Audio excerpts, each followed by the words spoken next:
Hey everyone, today I'm taking you on a journey through the heart of Mombasa's history. We are exploring the iconic Fort Jesus and the vibrant old coastal town, two must-see landmarks when you visit Mombasa. Fort Jesus is a UNESCO World Heritage Site, and it is a fortress that was built by the Portuguese in the 16th century. Because the coastal town is fully Islamic, when you are visiting, it's advisable for ladies to wear long clothes or clothes that are really decent. That's why I decided to wear a dira. Entrance for East African residents is only 200 Kenya shillings, and for residents or citizens, it's only 100 Kenya shillings. There are various things that really stand out when it comes to Fort Jesus. 1. The historical significance. 2. The architectural marvel. 3. The exploration.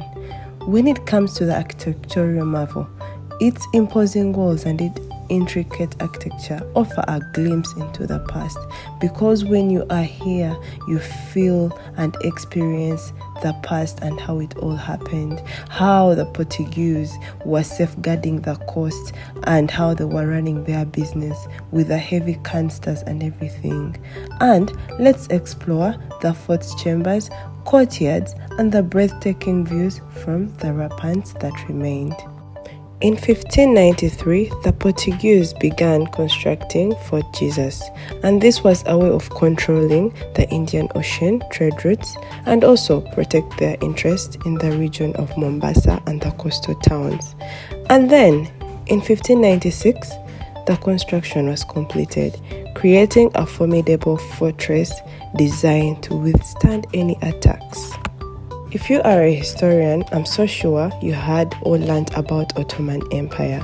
This empire captured Fort Jesus in 1698, unfortunately, marking the end of the Portuguese dominance in the region.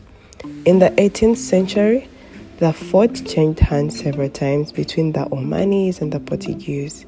And then in 1875, of course, the British gained control after colonizing. In the 19th century, the fort was used as a military barracks and a prison, and I'm so sure we have all heard about the stories of the prisoners that were taken there.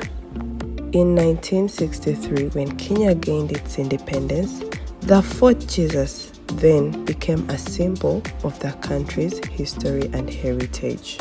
If you are a lover of strong architectural buildings and historical things, I recommend that you visit Fort Jesus. Everything about it is magical. The touch. This is a fort that has stood times and ages, but when you look at some of its parts, they still stand strong and they will live to see ages and ages to come. Much of the fort's interior have become and have been restored to reflect its original appearances and to preserve its historical significances. I also met some people who were selling some art pieces within the Fort Jesus as a way of also bringing out the whole experience and making it beautiful. So you can also buy some things. These are wall paintings that were done by the Portuguese. When you look closely, it looks like they were always having a strategy on how to move their sea routes and their cargo. It's incredible to be surrounded by so much history and culture.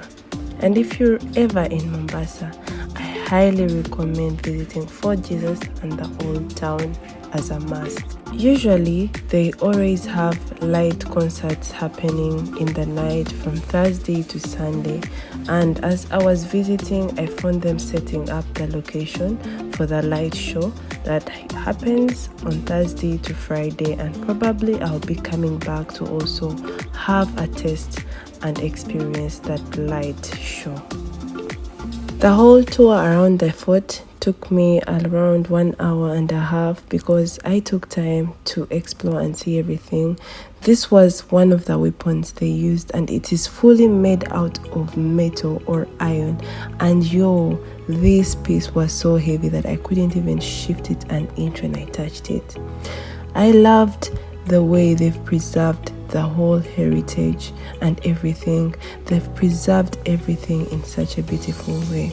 The views and sight is so breathtaking. This wood was as strong as today. It felt like they had just put it today. And the coastal town architecture is really beautiful. It's something I admire. Probably one day I'll own a house of my own. This is one of the boats that was preserved, that was used by the Portuguese during their times in the coast and as they were doing their trade. I also loved the beautiful pieces that were speaking and explaining about their life at the coast during that time. One of the reasons as to why this fort was built high enough was so that they can see their enemies when they are far away, so that they also prepare to attack and fight them off. These are canisters, and they used to use balls that are made out of metal to fight and hit their enemies. That is one of the preserved kaftans or kanzus that were worn by the Omans, and inside there was a chart that showed the various Omans and princesses that ruled or that took over the fort during its times of function. That's one of the outfits that the ladies used to wear. They also actually brought a number of spices into Africa. For all of you who know Mombasa, you know it for being rich in growing spices. And some of these spices include dates, cloves, etc, etc, name it. And those are some of the things you shouldn't miss getting yourself when you come to Mombasa. I actually was told that you can buy many in bulk. They have no limitations when it gets to buying what you want when it comes to spices. There is actually a spice market. I tried carrying one of these bowls, and I tell you guys, it's like going to gym and carrying 40 kilograms with one hand. Anyway, I hope you've enjoyed my trip around Fort Jesus. It was so beautiful. I loved it and I highly recommend. I took a stroll after in the old town to see how life goes out there. And I should say, if you're someone who's looking for a calm place to come and loosen up, take off time from the busy schedule of life, I highly recommend you come and visit Mombasa any day, anytime, and do not skip the old town visit and the visit around Fort Jesus. The old town is actually a home to very many historic buildings, including mosques, churches, and traditional Swahili houses. The people who live at the coast are majorly or mostly Arabs, and the streets are cool and calm. I managed to visit a restaurant where I took some Arabic coffee, which was tasty. Also, I was fascinated by this tree that has grown. They told me it's over 70 years old. Well, I decided to experience the tukutuku as I went to see the famous tasks that are in Mombasa. They're like the sign that welcomes you to Mombasa. So if you go to Mombasa and you do not see those tasks, well, I don't know if you went to the right Mombasa. Anyway, thank you for watching, and do not forget to like, subscribe, and share this video if you enjoyed it. On to the next trip. Stick around, and I'm here to take you around the world and to various historical places. Anything, any place that you would wish me to visit next, you can recommend in the comment section. We are here to share. Enjoy. Thank you. Bye.